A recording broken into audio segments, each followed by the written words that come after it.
Os sinais e sintomas de autismo melhoram com o tempo? Será que o meu filho autista vai ficar melhor e vai ter menos dificuldades? Hoje eu vou fazer uma análise do que mudou no comportamento do meu filho. Será que ele tem mudado para melhor ou para pior? Vem comigo descobrir.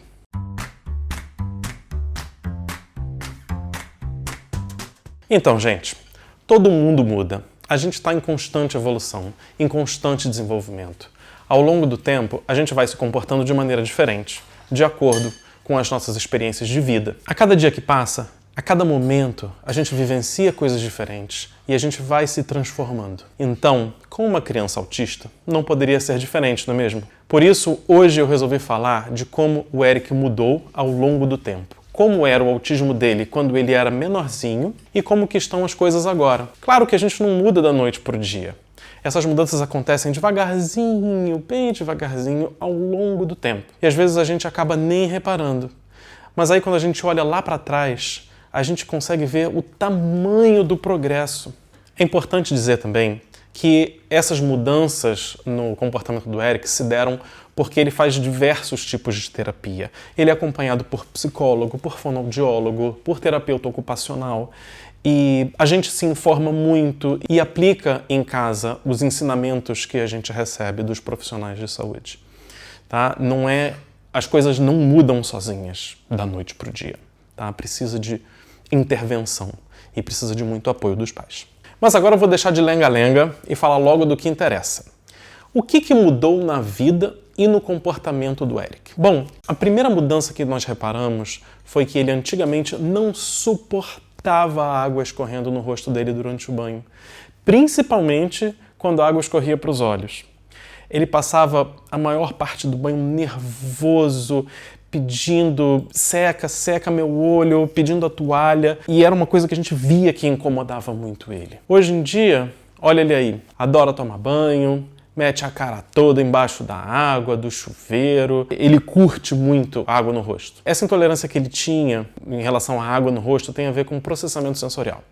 A gente tem um vídeo aqui no canal que fala sobre o processamento sensorial. Eu vou deixar o link aqui para vocês, que está tudo bem explicadinho lá. Agora que eu falei de processamento sensorial, eu lembrei de outra coisa. O Eric também não suportava cortar cabelo, mas era uma coisa desesperadora. Eu lembro uma vez a gente levou ele no barbeiro, e o negócio foi tenso, mas muito tenso. Eu tentei cortar o meu cabelo antes para mostrar para ele que era tranquilo, que não tinha nenhum perigo, que não tinha nada que não machucava. A gente tentou colocar um tablet com desenho, a gente tentou colocar ele no colo, tentamos dar sorvete enquanto ele cortava o cabelo e desistimos de tudo porque nada deu certo. Voltamos outra vez, não adiantou, foi um caos total. Vocês não têm noção. Pensa numa criança em pânico ao ver uma maquininha de cortar cabelo ou ver uma tesoura. Ele entrava completamente em parafuso. Depois disso, a gente passou a cortar o cabelo dele em casa, com ele dormindo. Hoje em dia, ele corta o cabelo com tesoura, com máquina.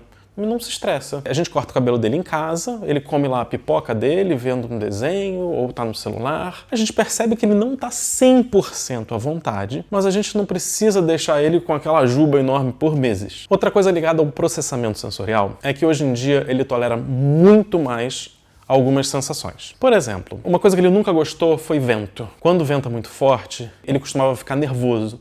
E ele já chegou a ter crises por conta disso. Eu lembro de um caso em particular que a Tatá inventou uma brincadeira de andando pela rua e comendo o vento.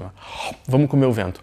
Vamos comer o vento. Então ela conseguiu fazer ele tolerar aquela sensação desagradável, adicionando um elemento lúdico, um elemento divertido. E não é que deu certo? Outra coisa que ele tolera muito mais hoje em dia são barulhos. Quando ele era pequenininho, era só ligar um liquidificador ou um aspirador de pó, por exemplo, que ele começava a gritar e ficava muito nervoso. Hoje em dia ele está muito mais tolerante a esse tipo de barulho. Eu acho que são barulhos que ainda incomodam a ele, mas que ele consegue tolerar. E quando ele não consegue tolerar, por exemplo, uma vez eu estava na rua com ele, passando perto de uma obra, tinha um barulho muito forte. Realmente estava incomodando, até a mim. E ele conseguiu se expressar, ele conseguiu dizer, tá muito barulho, tá muito barulho. Então, antigamente ele gritaria por causa do barulho e teria uma crise. Hoje em dia ele consegue tolerar o barulho e quando ele não consegue tolerar, ele consegue de alguma forma comunicar. No geral, eu acho que o limite de tolerância dele ainda é abaixo do nosso, que é esperado para uma pessoa com autismo. Outra mudança que eu reparei há pouco tempo e que me deixa extremamente feliz é que quando o Eric era pequenininho, e na verdade até pouco tempo atrás, ele não tinha amigos. Ou ele tinha poucos amigos. Eu lembro quando a gente ia buscar ele na escolinha, lá na Irlanda, e quando a gente chegava, ele estava sentadinho, num cantinho, brincando sozinho. Ele não parecia se incomodar com isso, de estar sozinho. Mas eu também não tenho como saber, na verdade, se ele se incomodava ou não. Porque todo mundo precisa de interação social. É bom ter amigo para passar tempo junto, para brincar, para dividir as coisas. Hoje em dia, o Eric tem amigos. Ele fala dos amigos, mostra os amigos nas fotos da escola. Teve um dia que eu fui deixar ele na escola dele e ele encontrou alguns coleguinhas na porta. Os meninos vieram falar com ele e ele ficou todo feliz. E eu ouvi ele falando baixinho assim: todo mundo gosta de mim. Nossa, foi maravilhoso ouvir isso. Porque eu nunca pensei que ele ia ser capaz de fazer amigos tão rápido. Foi uma sensação muito boa. Outro dia nós fomos num daqueles parquinhos fechados. Nós chegamos e tinha várias crianças lá. Mas ele ficou chateado, porque ele não viu nenhum amigo dele. E aí ele ficou reclamando: mas não tem nenhum amigo aqui, não tem amigo. Antes ele parecia não se importar de ficar sozinho, e hoje ele faz questão de ter amigos por perto. E isso é uma mudança bastante grande. E hoje em dia ele conta algumas coisinhas. Às vezes ele voltava da escola, a gente perguntava: como foi, meu filho? O que você fez hoje? De que você brincou? E ele respondia: sei lá. Ou então ele falava um monte de coisa. Ou apenas dava de ombros. E se a gente perguntasse quais coisas, ele não sabia dizer. O que é uma coisa preocupante pra gente, né? Porque a gente quer saber como ele se sente, a gente quer saber se está tudo bem na escola, se alguém está fazendo bullying com ele até. Teve uma vez que foi uma coleguinha dele da escola que disse pra gente que o outro menino tinha empurrado ele, porque ele não contou. E quando a gente perguntou para ele o que aconteceu, ele não conseguiu dizer. Hoje em dia isso já está bem melhor. Ele ainda não conta muita coisa sobre o dia dele, mas ele já é capaz de falar algumas coisas. Ele consegue falar de eventos recentes, ou de conversas da vida dele, coisas que aconteceram na escola, ou alguma coisa que ele viu na rua. São tantas coisas que a gente dá como certo na vida e a gente acaba só dando valor quando percebe a falta delas.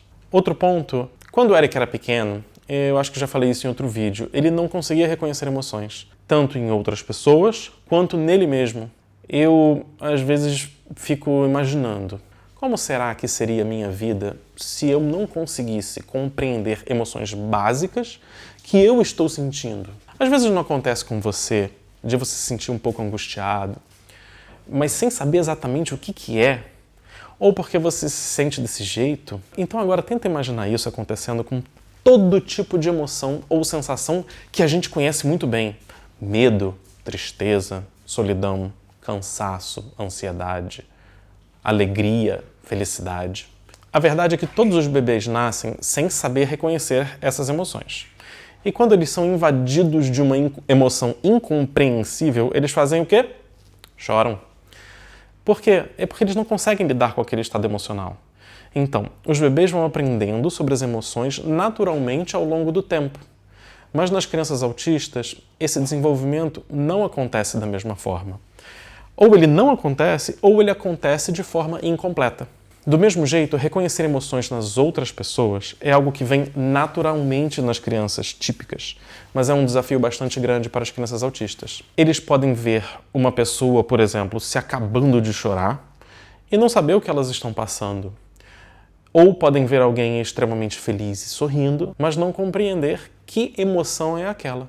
Mas hoje em dia, o Eric consegue reconhecer os sentimentos nas outras pessoas e nele mesmo, que é muito importante. Ele entende quando ele está com fome ou quando ele está com sono. Ele percebe quando alguém está triste. Uma grande vitória para a gente é quando a gente está triste, chorando, e ele vem abraçar e vem dar um carinho. Que a gente achava que ele nunca ia conseguir fazer. Ele conseguiu. Não é 100% ainda, eu sei. Ele ainda tem como melhorar, com certeza. Mas a gente tem que ir com calma. E já é uma grande diferença para o que era antes. Se você quiser saber mais sobre esse assunto de reconhecer emoções, eu vou deixar o link do vídeo aqui do canal sobre como ensinar emoções a crianças autistas. Mais uma mudança na vida do Eric. Os tópicos muitas vezes acabam se interligando mesmo. Isso que eu estava falando sobre as emoções mostra como ele desenvolveu empatia. Por exemplo, quando a gente briga com a Mia, quando a Mia faz alguma besteira, ele fica preocupado. Ele vem defender a Mia. Ele não deixa a gente tirar o brinquedo da mão dela. Ele se preocupa com ela. Ele não quer que a gente castigue a irmã dele. E isso de se colocar no lugar do outro é uma evolução muito, muito grande. Outro ponto que nós vemos uma mudança bem grande é na comunicação. Hoje ele tem mais facilidade para expressar o que ele está pensando, ou o que ele quer, ou expressar aquilo que ele está sentindo, do que a capacidade que ele tinha antigamente. Ele consegue falar também quando está com fome ou com sono. Ele consegue explicar qual é, por exemplo, o carrinho que ele quer, ou que ele está chateado porque o trenzinho de brinquedo quebrou e ele não queria que o trem quebrasse. Ele consegue dizer o que ele quer comer, o que ele não quer. Ele chega no restaurante e já sai pedindo aquilo que ele está com vontade de comer. Enfim, coisas que ele não conseguia expressar quando ele era menor, agora ele consegue. E isso também é uma grande vitória. Essa vitória foi facilitada pelo trabalho que ele fez com a fonoaudióloga dele aqui. Porque, como eu já disse antes, é muito, mas muito importante contar com esse tipo de profissional e com outros profissionais para dar um bom empurrão no desenvolvimento. A questão da independência. Hoje em dia, o Eric é muito mais independente para fazer as tarefas do dia a dia. E tem coisas que ainda não estão 100% e vão depender da motivação que ele tem. Por exemplo, ele sabe mais ou menos se vestir, botar cueca, botar calça, faz bagunça enquanto está se vestindo, ele se enrola para vestir a camisa, mas ele sabe fazer. Para tirar a roupa é mais fácil, até porque ele gosta de tomar banho. Antigamente a hora do banho era bem mais difícil. Eu me sentia dando banho num cachorrinho, porque o cachorro fica lá, né, parado, e a gente tá dando banho, fazendo tudo, né, shampoo, tudo. E o Eric era assim, ele ficava lá parado, pior, né, ele ficava brincando enquanto a gente estava tentando dar o banho nele. Hoje em dia ele consegue se ensaboar, consegue lavar o cabelo, mais ou menos sozinho, consegue jogar água no corpo, mas, por exemplo, ele não se seca sozinho, nisso ele precisa de ajuda.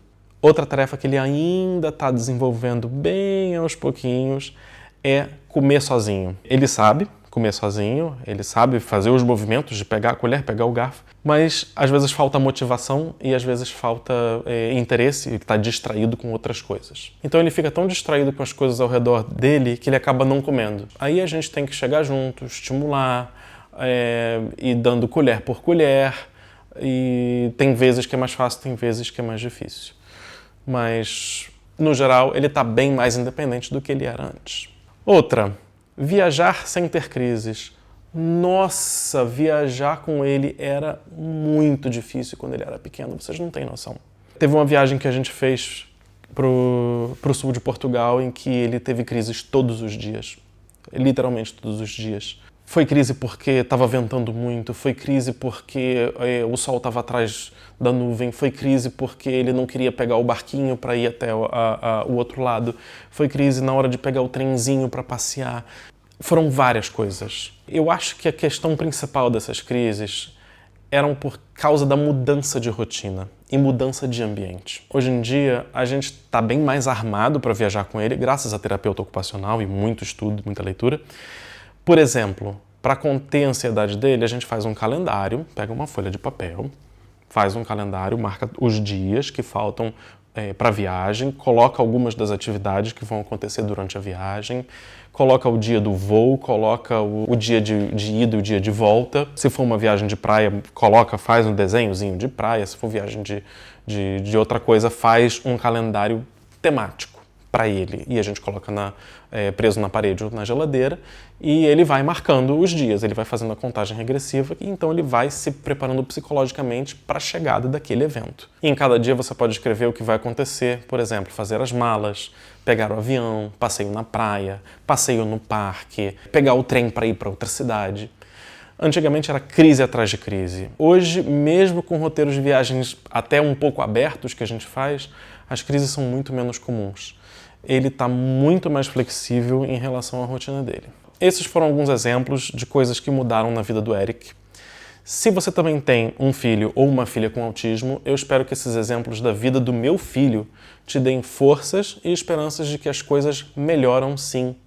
Acredite, com tempo, com paciência, com intervenção terapêutica de profissionais como psicólogos, fonoaudiólogos, terapeutas ocupacionais, neuropediatras, etc. Com muita atenção, muito amor, muita dedicação e perseverança. As coisas tendem a mudar para melhor. A gente precisa empoderar as nossas crianças e acreditar no potencial delas, que elas vão conseguir evoluir. Então por hoje é só. Se você gostou do vídeo, deixa uma curtida, se inscreve no canal agora e ativa as notificações, porque toda semana tem vídeo aqui no canal, ok? Um abraço e até a próxima!